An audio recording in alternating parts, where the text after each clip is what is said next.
Hi, everybody. Ian Bremmer here, and a quick take to kick off your week. The big news, everything around Russia, Ukraine, the United States, and Europe. The Europeans now with the ball in their court, a big summit, a coalition of the willing in London this weekend, and Zelensky very warmly embraced, quite literally, by UK Prime Minister Keir Starmer and by everyone in attendance. It was very different visuals, very different takeaways than the meeting between Zelensky, Trump, and Vance in the Oval Office, which couldn't have gone much worse if everyone tried.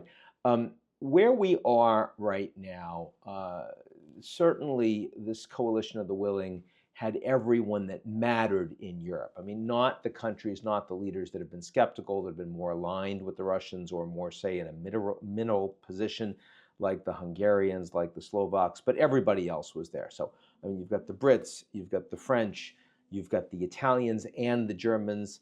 You also have EU leadership, Ursula von der Leyen, Kaja Kallas, and also you have all of the frontline leaders that have the most at stake from a national security perspective, the Nordics, the Balts, the Poles. You even have Canada, Prime Minister Justin Trudeau doesn't spend very much on defense, but nonetheless going there to show he's aligned with the Ukrainians, whether or not the Americans, who the Canadians rely on completely economically, are not. Does it matter?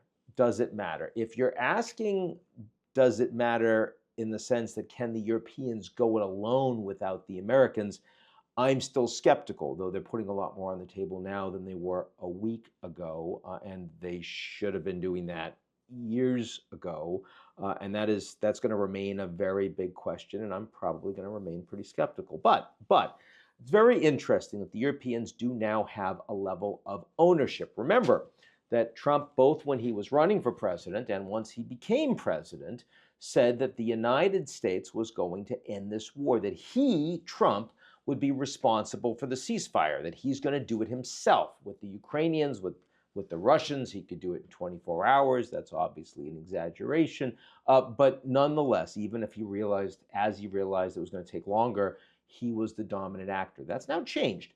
Keir Starmer has now told Trump that the Europeans, this coalition of the willing, is coming up with a ceasefire plan, and that they are going to present it to the United States, and Trump is expecting it. So for now, the Europeans don't just have a seat at the table, but they actually are in the driver's seat in terms of the ceasefire on the back of the Ukrainian-U.S. relationship having functionally blown up, and the Americans saying they're not going to do anything particularly more for the Ukrainians. They're not even prepared to sign the critical minerals deal that Zelensky now says he is prepared to sign. But if the Europeans are the ones that are going to be coughing up the money and providing the troops, then certainly they're the ones that are responsible for the terms of the ceasefire. Now, that's interesting, and we're hearing, certainly, that there's going to be a lot more engagement, that potentially Starmer, Macron, and Zelensky will all three come together to the White House to meet Trump, maybe later this week, maybe next week. Certainly Zelensky should not be attending meetings like that by himself anymore. I think he understands that. The Europeans understand that as well. What they should do now, the Europeans, is present a UN Security Council resolution with the plan once Trump has seen it and is prepared to move forward. A simple thing, deciding nothing, just saying that the Security Council supports the path to peace as outlined from the UK summit.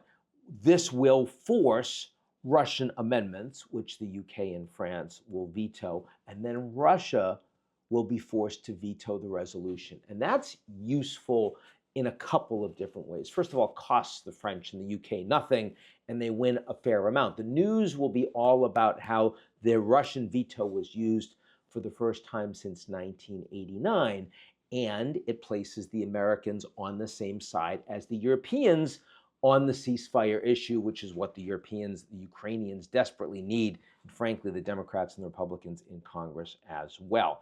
The UK and France can then show Trump that they indeed don't need to be invited to the table because they're at the table, they have the ceasefire plan, and they're the ones that are driving it. Now, having a ceasefire plan is different from being able to implement a ceasefire and support the Ukrainians. And that is where there's an awful lot that still needs to be accomplished. Specifically, the one piece of good news, surprising news, is that the Germans are now talking about 800 billion euro package outside of their debt brake that would support defense spending and infrastructure spending.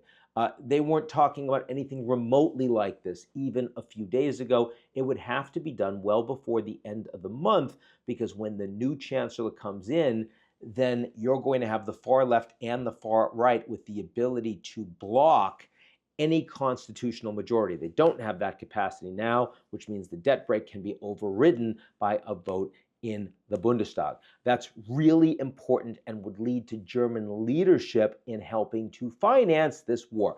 You also have the 300 billion euros that are frozen, the Russian sovereign assets that are mostly in the hands of the Europeans, the Belgians, as it turns out, and some others, as opposed to the Americans, the Japanese. So that could also be used to support Ukraine, to buy more weapons, also to build up Ukraine's military-industrial complex. In other words, while the situation is difficult and urgent, I would not yet say that it has fallen apart for the Ukrainians or the Europeans. They are still, as it were, in the game. Now, the big question overlooking all of this is the United States and Russia, because they still want to do a deal, and that deal is not mostly about Ukraine. That deal mostly is about rapprochement between the United States and Russia over the heads of their NATO allies. This is what Trump is interested in. This is what Putin's interested in. Frankly, it's a little easier to do that deal if you don't have a ceasefire, because the Russians don't really want one, than it is to do that deal if a ceasefire is a part of it. That's what has to be watched very carefully, because, of course, Trump and Putin are talking about where they're going to meet in person. Saudi Arabia, maybe in May. Trump would even be willing to go to Moscow. This could include things like the United States taking unilateral sanctions off of Russia while the Europeans would still have them on. Could lead to a lot of business, a much bigger critical minerals deal than the one that was going to be signed between the Americans and the Ukrainians, and now at least is off the table. Also note that the U.S. Defense Department has at least temporarily suspended offensive cyber attacks against the Russians, which is quite something.